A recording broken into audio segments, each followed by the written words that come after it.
bahwa suatu proses pembelajaran yang di sekolah harus menyenangkan kepada peserta didik.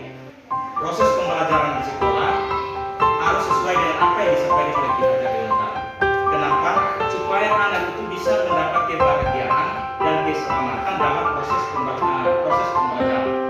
Nah, budaya positif ini kita semua sudah menerapkannya di sekolah. Yang pertama, contohnya budaya positif yang kita terapkan di sekolah.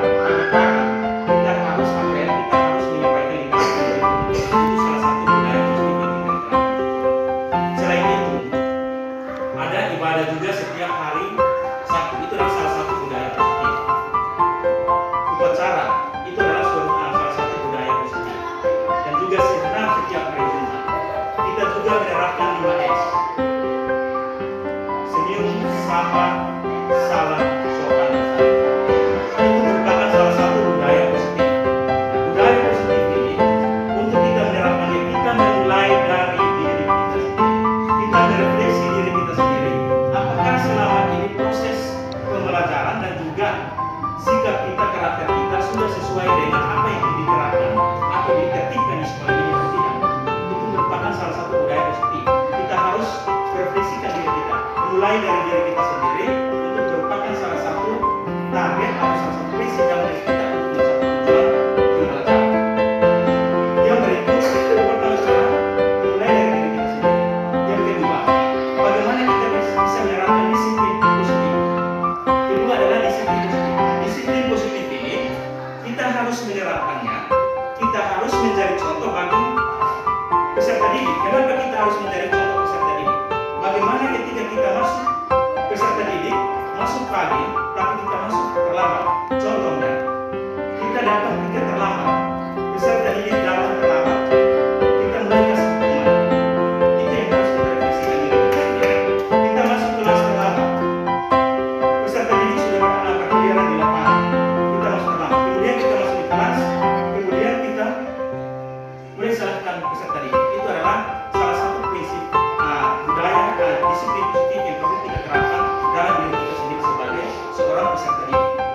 Nah, dalam menerapkan budaya-budaya positif ini ada 3 hal penting yang kita harus tahu. Itu tentang bagaimana kita bisa memberikan dukungan kepada peserta didik, memberikan penghargaan dan respeksinya seperti apa. Artinya, ketika kita harus memberikan dukungan kepada peserta didik, harus memberikan dukungan yang positif. Salah satu budaya positif yang saya lihat ketika diterapkan oleh Ibu Sita. Ketika diterapkan oleh Ibu Sita, setiap anak yang terlambat wajib membaca satu firman Tuhan untuk sebagai salah satu persyaratan baru bisa masuk di kelas. Itu adalah salah satu budaya positif yang perlu ditiru dan diterapkan. Itu adalah hukuman positif. Nah, penghargaan ini adalah sesuatu yang kita harus berikan kepada peserta didik untuk memotivasi peserta didik agar bisa melakukan proses pembelajaran dan melakukan belajar dengan tertib, rajin, dan disiplin dalam dirinya sendiri. Restitusi ini adalah sesuatu persoalan atau solusi yang kita cari bagaimana kita bisa validasi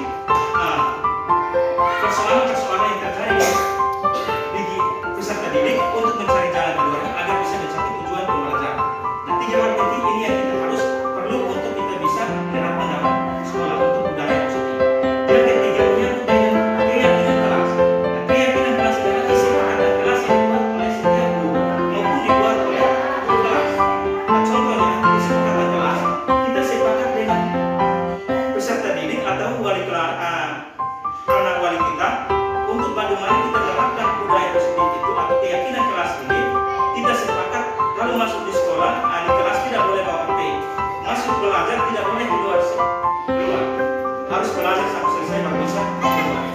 Pada saat pelajaran tidak boleh ada yang lempar sini lempar sana. Itu adalah keyakinan kelas atau kesepakatan kelas yang boleh dibuat oleh guru atau dibuat oleh wali kelas. Itu yang perlu harus tahu. Yang berikut adalah 5 kontrol budaya positif. 5 kontrol budaya positif. Yang pertama, yang perlu kita paham ketika 5 kontrol budaya positif ini, yang pertama adalah bagaimana kita bisa memberikan hukuman. Bagaimana kita memberikan hukuman kepada peserta didik, bagaimana kita berkomunikasi dengan peserta didik sebagai teman, bagaimana kita merasa bersalah kepada peserta didik, juga bagaimana kita sebagai pengantar dan bagaimana kita sebagai manajer. Nah, ketika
mengajukan pertanyaan-pertanyaan kepada peserta didik terkait dengan apa yang menjadi penyebab sehingga dia menjadi terlambat.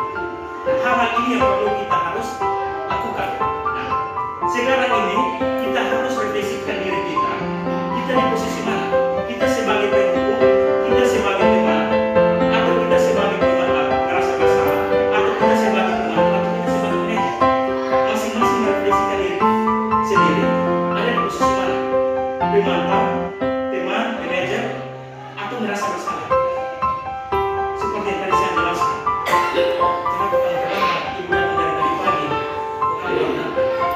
Enggak, kenapa kamu terlambat? Besok saya terlambat. Itu sebagai teman. Jadi kita di posisi mana sekarang? Kalau saya masih ada di dalam posisi pendukung. Karena ada terlambat saya sudah berusaha, saya seperti itu posisi saya ada di situ. Yang terakhir, segitiga restitusi. Setelah 5 kontrak ini kita lakukan, maka yang terakhir adalah segitiga restitusi. Segitiga restitusi itu berarti bagaimana artinya hal penting yang kita harus tahu. Yang pertama adalah menstabilkan identitasnya. Yang kedua adalah bagaimana kita harus mengetahui tentang masalahnya. Dan yang ketiga, bagaimana solusinya kita berikan kepada peserta didik. Menstabilkan identitasnya karena kita tanya dia tinggal dengan siapa, dan tadi kau bagaimana, tadi kau mau kerja apa dan buat apa. Itu adalah kita menstabilkan identitas. Sedangkan untuk memvalidasi masalah yang dihadapi atau masalah yang kenapa dia terlambat, maka kita tanya dia, kenapa terlambat? Tadi bangun jam berapa? Kenapa bangun terlambat? Karena mungkin mereka beda dan sebagainya. Nah, setelah kita tahu permasalahannya, maka kita mencari solusi sama-sama dengan peserta didik untuk menyampaikan solusinya agar bisa mencapai dia punya tujuan. Tapi kalau langsung dari sana, tiba-tiba kenapa dia terlambat masuk kelas, langsung kita bantu dia, kenapa dia terlambat? Coba sekarang sedang itu jadi persoalan akan mempengaruhi semua peserta didik yang ada di sekitar peserta didik yang melakukan proses kepada dia, dan semua peserta didik akan terganggu dalam proses pembelajaran. Sehingga ketika dia terlambat, kita tanya dia kemudian kita suruh dia untuk duduk. Nanti setelah habis pembelajaran, maka kita akan lihat secara khusus untuk menyelesaikan. Ya, seperti yang satu video saya sudah buat, saya yang dulu saya sudah pernah buat dan saya sudah buat juga untuk bagaimana restitusi positif atau penerapan budaya positif. Itu diwajibkan semua guru wajib harus melakukan seperti itu. Sehingga ini hanya sebagai suatu sosialisasi bagi kita, tetapi ke depannya di awal semester kita akan mungkin menggunakan fasilitator atau instruktur untuk bisa menyampaikan materi tentang bagaimana menerapkan budaya positif di sekolah. Ya, jadi mungkin itu di awal tahun. Jadi mungkin itu saja yang saya sampaikan terkait dengan penerapan budaya positif. Kita sudah melakukannya, tetapi belum tepat dan belum maksimal.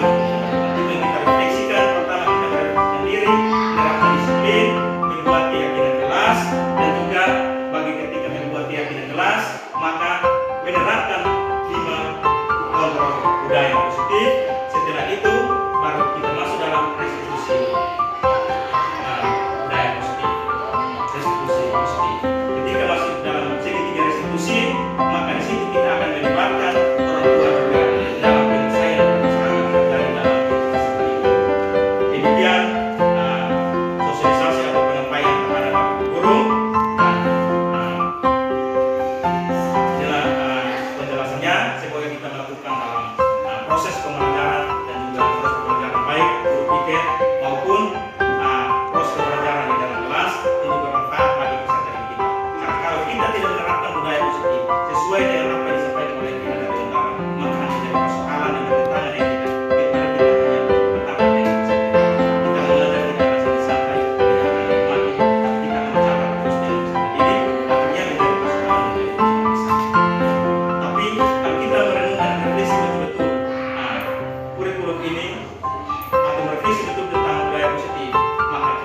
tidak nikmati dan kita terasa tidak akan terbebani. Jadi kita usahakan supaya ketika proses pembelajaran berlangsung, ketika habis dari sini